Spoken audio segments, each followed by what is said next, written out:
Hello and welcome back to Navis Nobilite. I am Captain Zelnick, and today we are continuing our BFG Masterclass with what is probably going to be our final official BFG Masterclass from the actual book. Anything further is probably going to be start delving into very, very super specific things like little micro fleets that come out of the Imperial Navy or Chaos, which are going to be, pretty short videos considering things that go beyond.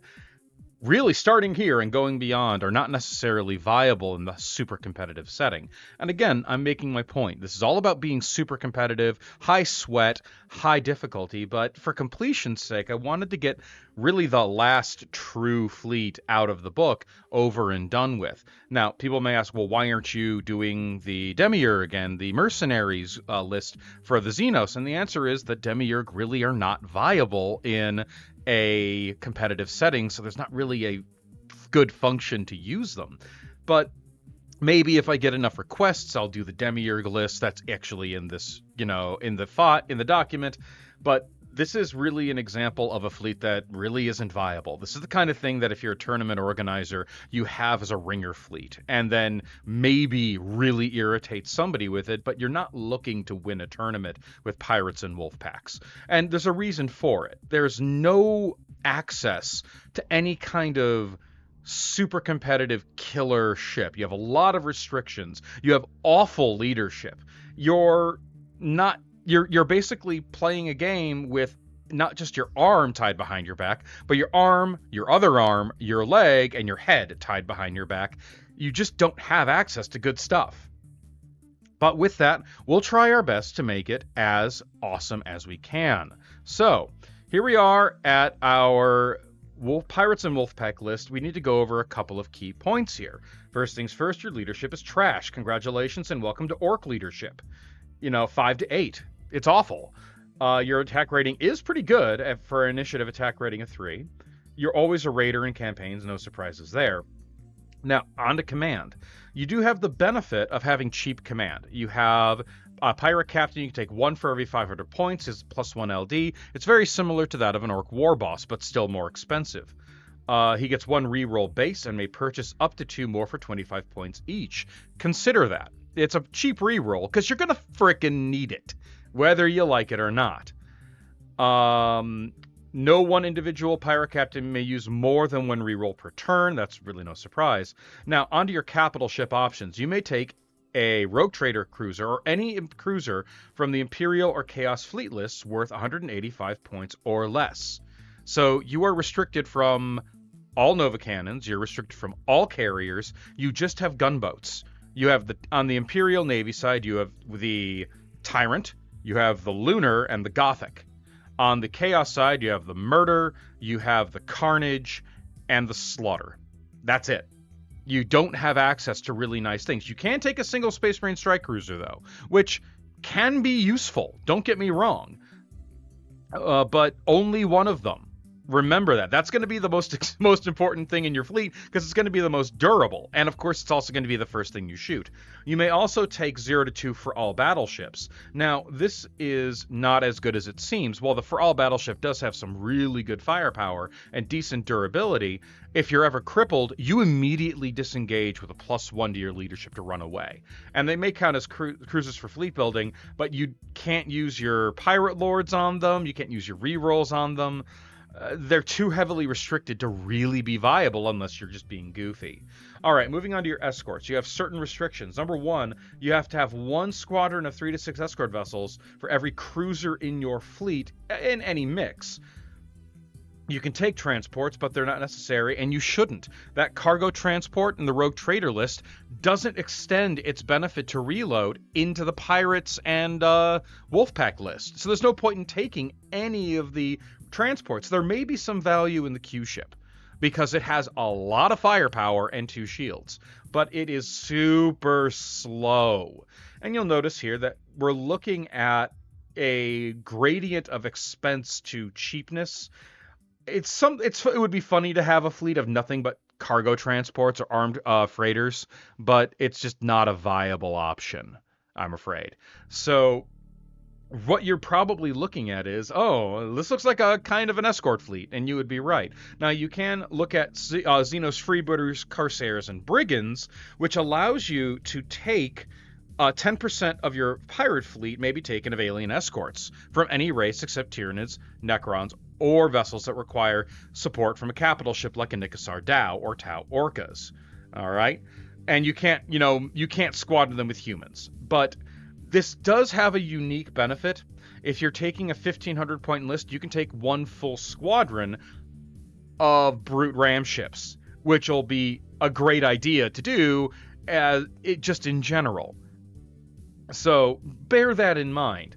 But yeah, your fleet is primarily going to be focused heavily around your escorts because you got to take them, and even then your escorts are heavily limited because you could have to have full battery escorts, one full battery escort squadron for every lance or ordnance. You can't have them outnumbered.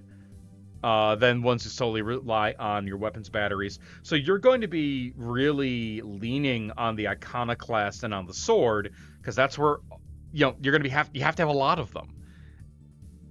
Now, obviously, Xenos vessels of all types don't count towards this total, but Xenos vessels are expensive for what you get, and you can probably get a better equivalent and just by using the standard human models. So let's try to build a list. Now, let's remember the things that we can take that are really good. A Space Marine strike cruiser. That's nice. We can take the Slaughter. Now, we're heavily limited, but we are still have good resources here. So let's definitely take that Space Marine strike cruiser at 165. I believe their upgrades. That's 165 Space Marine strike cruiser. Let's double check. Just make absolutely sure we're getting the right amount of upgrades.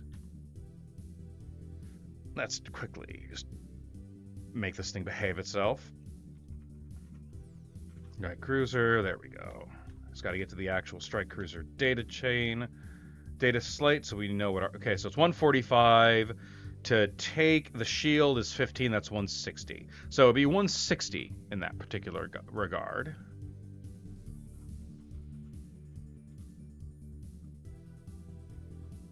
Back to that. All right. So that's 160 points. Let's take 5 out. So we have our strike cruiser. Let's definitely take the 165 slaughter that we can. Because we could take 2 slaughters. There's no reason not to. They're great little ships. And this means we need to have at least 3 squadrons of escorts. Okay, there's nothing. Oh, we do have to take a pirate lord, so let's give ourselves a pirate lord. Let's put it on the strike cruiser because that thing is less likely going to die. Now we have to take escorts, and a lot of them. So I would first recommend, most of all, the iconoclast because it's dirt cheap and reasonably expendable. It's 180 points for a squadron of iconoclasts. Oh, and we're going to take those brute ram ships. So we are sitting with 2 escort squadrons. Hooray. Let's take another set of iconoclasts. Why? Because iconoclasts are great. And we're at 1050. So right now we have 18 escorts. We still need more, simply to make up for what we are lacking. And we're kind of lacking right now just bodies. I would recommend taking Infidel Raiders just so we can have some really strong torpedoes. So that is 240 points for a squadron of those. We're sitting at 1290. We have about 210 points to play with. And that's actually a lot to go with. We can go with more tiny escorts, or we can go with something a little bit stronger. Anything that's basically 35 points. Let's grab a set of swords at 210 points. Why the hell not? 1,500 points exactly. A lot of escorts, 3 cruisers. You have to be on point with your escort game. Okay? Just recognize that. You have to be ready to fight with escorts everywhere.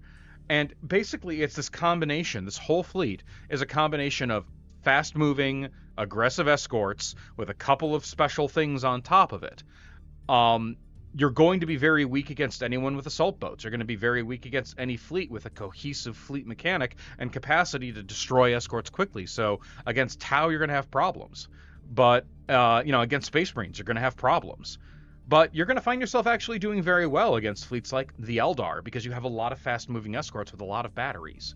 So it's not a terrible fleet. It's just not up to snuff for the real competitive setting, and your ships die very, very easily, but you have a lot of them. Choking your enemy to death on iconoclasts is a fun way to play the game. So how would you actually win?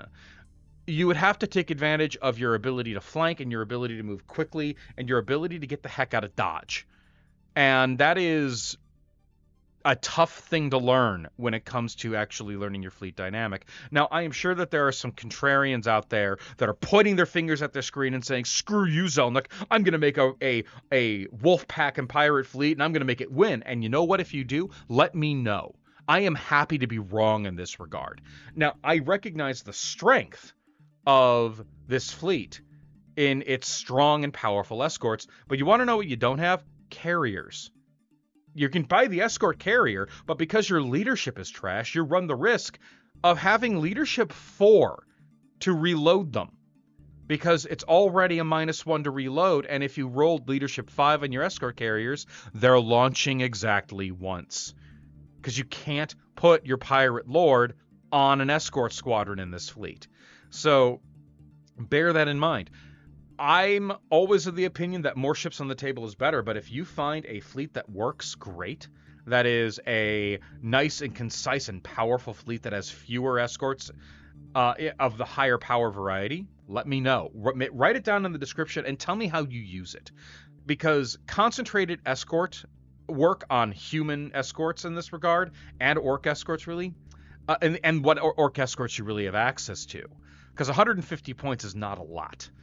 That is a rough time. I mean, if you think about 150, that's 3 Nightshades. You can still do a heck of a lot of damage with 3 Nightshades. You can take 2 Hellbores. You can take 3 Hemlocks. But I'd rather have 6 Brute Ram ships. All right. Well, anyway, realizing that this is an escort fleet, you actually have a lot of other freedoms because you can move about the board a lot faster. Just do not rely so heavily upon that, because it may screw you in the end. You may put your escorts too far away. So play a lot, get a lot of practice in. I don't know what else to say. This is a heavily it's a big time underdog list. I guess that's the best way to put it. And if you're going to play that underdog, play it as hard as you can and try to get the Field of Dreams theme in the background, because you're going to need a miracle to win a tournament with this. But if you do, you will be probably lionized for all time in the BFG community for accomplishing it. All right, everybody. Thank you so much for watching, and I'll see you all again in the next video. Bye-bye.